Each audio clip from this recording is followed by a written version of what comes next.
Un homme dont on a déjà beaucoup parlé Oui. dans ce FC Stream Team, mais qui malgré tout joue beaucoup ce lundi à Düsseldorf, c'est évidemment Didier Deschamps. Pourquoi? Parce que Didier Deschamps, on le rappelle, il est quand même sous contrat jusqu'en 2026. Il avait été prolongé, et ça avait beaucoup fait parler à l'époque par Noël Le Graët après cette finale de Coupe du Monde. Noël Le Graët, premièrement, n'est plus là. C'est Philippe Diallo, Un paratonnerre en moins. un paratonnerre en moins. Et la physionomie que prend cet Euro, comme tu l'as dit, qui ressemble de plus en plus, et on espère que le dénouement sera différent, à l'Euro 2021, pourrait l'affaiblir un petit peu. Et je vais peut-être commencer par une anecdote, mais toi qui connais très bien Didier Deschamps, il a toujours été, voilà, avec les journalistes en conférence de presse, à jouer le jeu, mais tout en étant dans la défensive. Là, il était vraiment, ces derniers jours, et sur la conférence de presse d'avant-match, il était moins détendu qu'à son habitude. Alors, pas sur la conférence de presse d'aujourd'hui, Ok. où il a été... Non, il a été plutôt souriant. Et on voyait que je pense qu'il y avait quand même un petit message à faire passer où Mbappé était complètement décontracté, en mode avec la casquette tranquille, vraiment cool. Et Deschamps, évidemment, c'est Didier Deschamps. Donc, voilà, S'il avait mis la casquette, ça aurait été pas gênant. le prince de Bel-Air non plus. mais malgré tout, il avait quand même, comme il peut être, un peu taquin avec les journalistes, où il a un peu cherché. Donc voilà. Mais on sent que oui, ça c'est un peu raidi. Ce qui est certain, c'est que Didier Deschamps, aujourd'hui, c'est celui qui incarne les crispations autour de cette équipe de France. C'est le rôle d'un sélectionneur, mais en plus, cette équipe n'a jamais autant ressemblé à la caricature de Didier Deschamps, c'est-à-dire une équipe giga restrictive. Voilà, depuis 2013, je n'ai pas le souvenir de voir une équipe de France aussi restrictive. Surtout, il a beaucoup cherché et il n'a pas encore trouvé. Demain, il va encore chercher. S'il ne trouve pas, ça sera assez facile de lui faire porter le chapeau. Sans avoir eu d'aléas derrière lesquels il pourra se cacher comme en 2021 avec toutes les blessures. Alors, il y a eu la blessure d'Mbappé quand même. Oui, ok, sur un match. Voilà, sur un match. Et qu'aujourd'hui, Mbappé, voilà, il joue. Donc voilà, s'il n'y avait pas eu Mbappé, effectivement, ça aurait été différent. Malgré tout, il a des choix qui ont fonctionné, Kanté, Saliba, mais tu ne vois pas de direction. En fait. Tu ne sais pas où va cette équipe de France pour le moment. Et si elle tombe, comme en 2021, 2021, c'était où il ressort Clément Langlais, voilà, où tu ne comprends pas pourquoi, et au final, ça va droit dans le mur.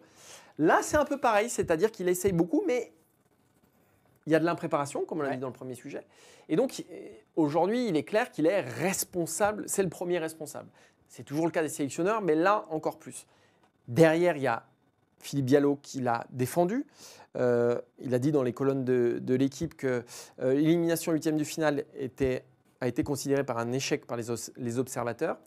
Ceux-ci voulaient changer de sélectionneur. Un an après, on jouait la finale de la Coupe du Monde et il s'en est fallu de quelques centimètres pour qu'on ajoute une troisième étoile sur notre maillot. Donc ça, c'est ce que dit Philippe Diallo qui défend Didier Deschamps. Mais je pense que la pression, elle sera forte 3 ans après un Euro raté.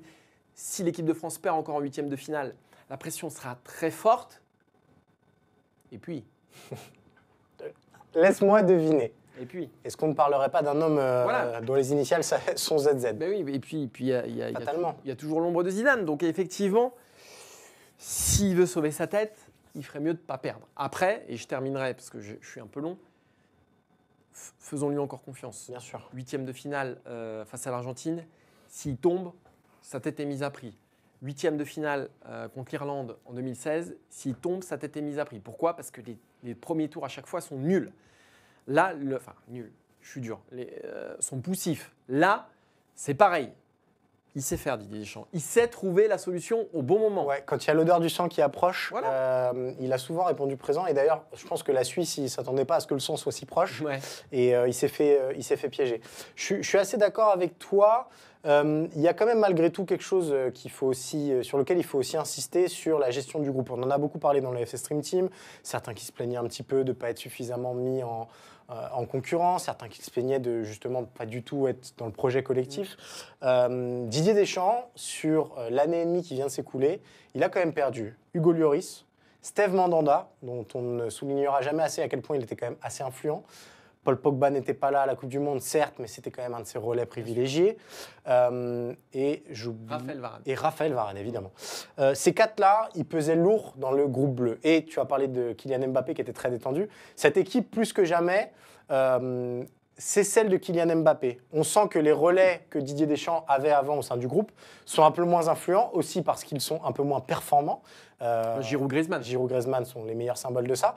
Donc, ce 8e de finale-là doit lui permettre de reprendre un peu la main sur ses troupes et de redire tout simplement, c'est moi qui fais les choix, les gars. Les amitiés, c'est très bien, le groupe vit bien, mais à un moment, il faut décider. Moi, je vois aussi une forme de sanction pour Ousmane Dembélé qui a été insuffisant, mais qui a été maintenu depuis toutes ces années dans ce groupe France parce que, premièrement, c'était le seul qui pouvait jouer quasiment à ce poste d'ailier droit.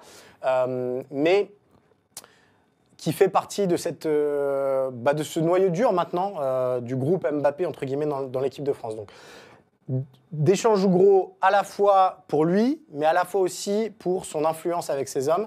Peut-être que s'il tape du poing sur la table et que là, on se rend compte qu'il trouve le schéma idéal face à la Belgique, à un moment, ça va redevenir la bande à Deschamps, quoi.